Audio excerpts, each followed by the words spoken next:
Hello everyone, I'm Juliette Windridge, and I love music, so let's talk about it.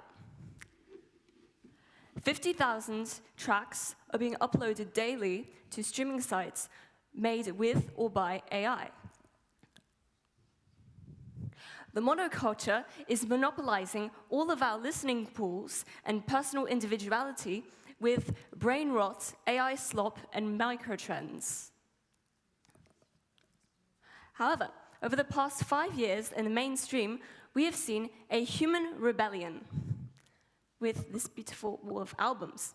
Now, you might not have listened to all of these albums, but none of them sound the same, yet they all prove one common point.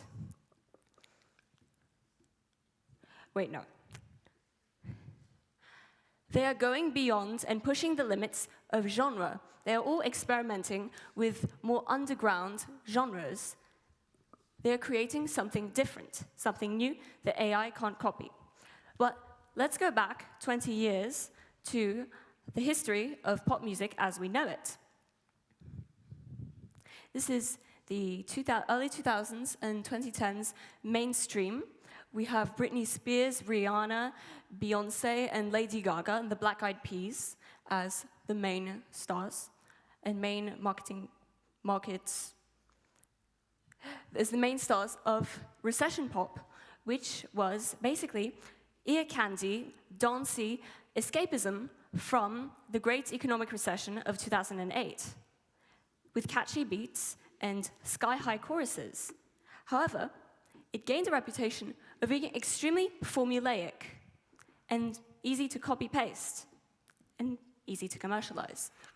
We see a common structure in the 2000s and 2010s pop hits with an intro with verses that build up into a chorus with absolutely maximalistic vocals and production. We have a bridge, a dance break, and an outro, basically the whole thing. However, all of this structure and formulaic aspect to pop music quickly overexposed everyone and made pop become an algorithm, a copy-paste. Now, I'll tell you that I'm a fan of these guys, MCR, and you might not know them, but when you look at them, you think, she's a fan of them, she must be pretty hardcore. She's different, she's cool. She stands out for the masses. If I told you I was a Swiftie, most people here would call me a sheep and part of the masses. This is because this artist appeals more to, well, yeah, the masses, because it's more easy to commercialize, whereas this is not.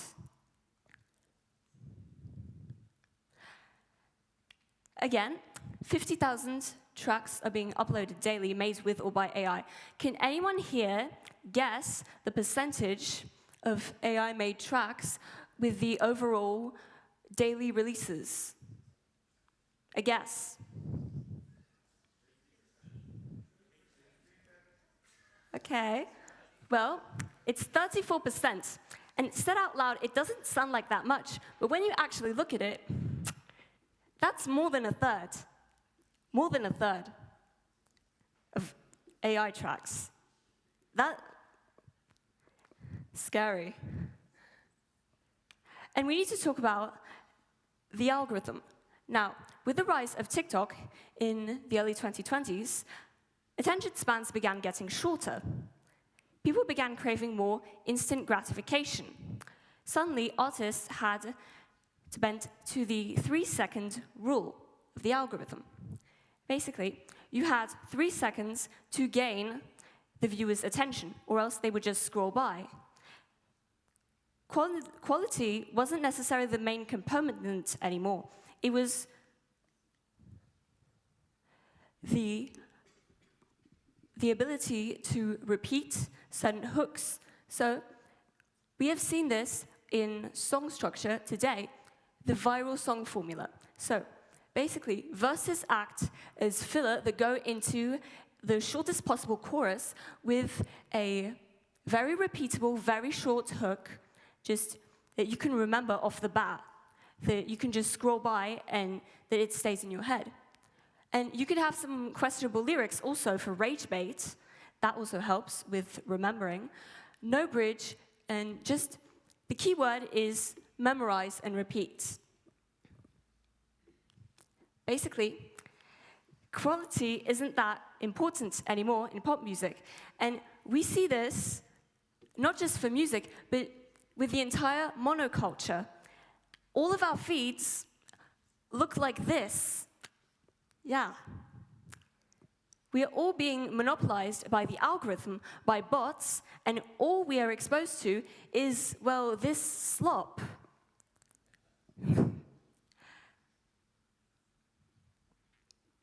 This is the death of individual culture.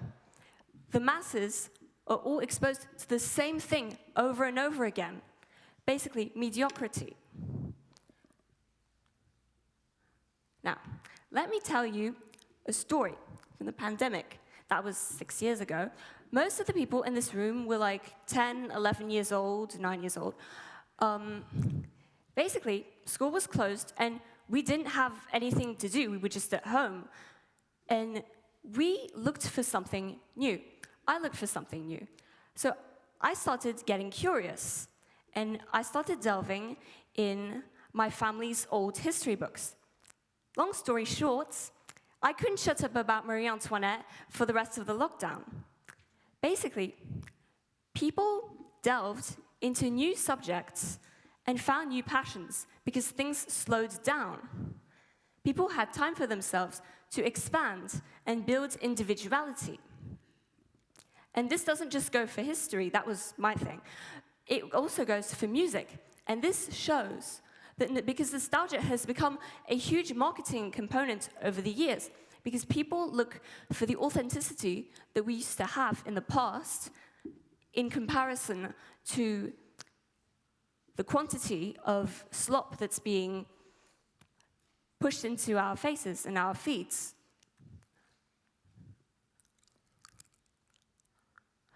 We look for authenticity. We look for something that's both nostalgic and authentic, but also that's refreshing from the algorithm.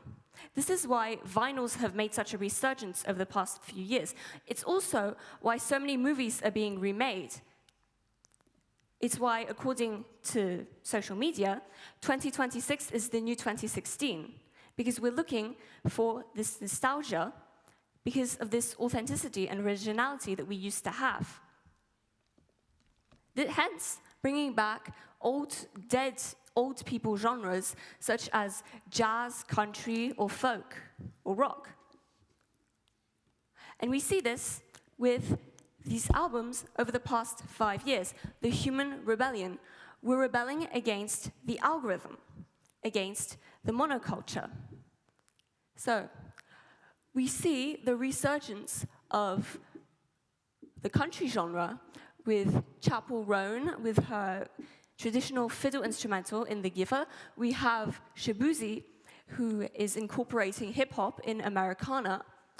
We have Sabrina Carpenter with retro beats on her album Man's Best Friend and Short and Sweet. We also have a resurgence in jazz with Ray, who is bringing back stacked vocals and big orchestras on her tour.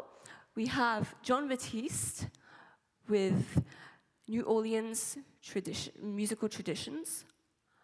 We also have Love, who is bringing musical theatre mannerisms to her vocals. Then we have Lana Del Rey, who is incorporating trap with spoken word interludes, as well as dream pop and choir on her Ocean Boulevard album. We have Olivia Rodrigo, who's introducing her fans to rock icons such as Robert Smith on her tour and in her live album, thus bringing back rock to the mainstream and introducing young people to classics. We have Taylor Swift with folk on her Folklore and Evermore album. Taylor Swift is trendy, whereas folk isn't. We have Dua Lipa with future nostalgia and disco. I'd like to put an emphasis on several albums, like the Brat album. Now, this is Charli XCX's magnum opus. So, XCX has been working in the music industry for many years now, and has been featured on many hits such as Fancy or I Love It. However, she never received proper recognition for her work until this experimental album. This went completely against the trends and the mainstream. We have her experimenting with electroclash and electropop and hyperpop too. Basically going completely against the algorithm. And by doing so, she became the algorithm. You could not escape this album, even if you wanted to, in 2024. That was Brat Summer. We had the brand collaborations. We had the Apple dance. This was the moment. And then we have Beyoncé's Cowboy Carter album, which is the second installment in her trilogy of her reclaiming genres as an African-American artist, in which African-American artists had not received prior proper recognition. The result for the culture, well, huge, again, a big resurgence in Western fashion and culture. Beyoncé became the first African-American woman to have a top country song and album on the charts, #1 on the country charts, and the first African-American woman to win a Best Country Album Grammy. And actually, as I was writing the pitch for this TED Talk, Rosalia released her album Lux, and it completely proved my theory to be right. She incorporated opera vocals into R&B. An opera R&B album. It sounds almost absurd to say out loud, and yet she made this visionary, unique, goes completely against the algorithm.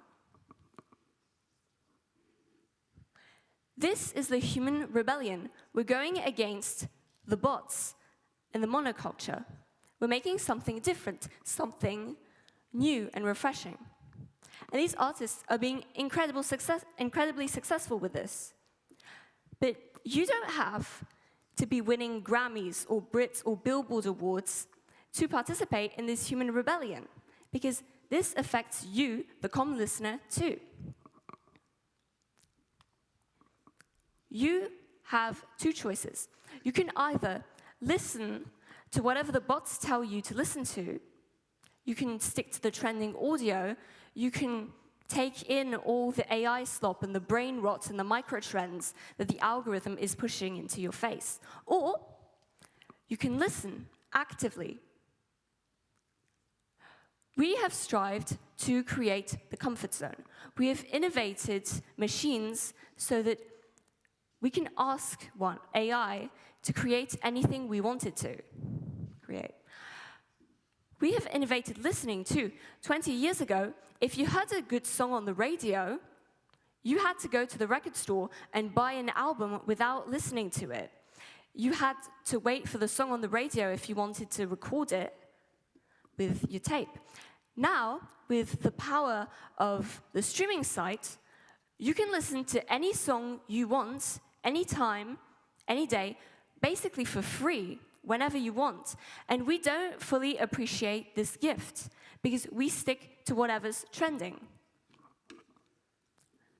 These artists are breaking the boxes of the algorithm. They're telling us to listen. And you can do this too. Go to a random bar concert, listen to your parents' dusty Bob Dylan vinyl. You can go to a record store and buy a random album. Ask your friends for their music taste. Listen to someone's playlist. Go on the street and ask someone random for their music taste if you're feeling bold. We need to break through. We need to break our boundaries. The world is our oyster. Thank you.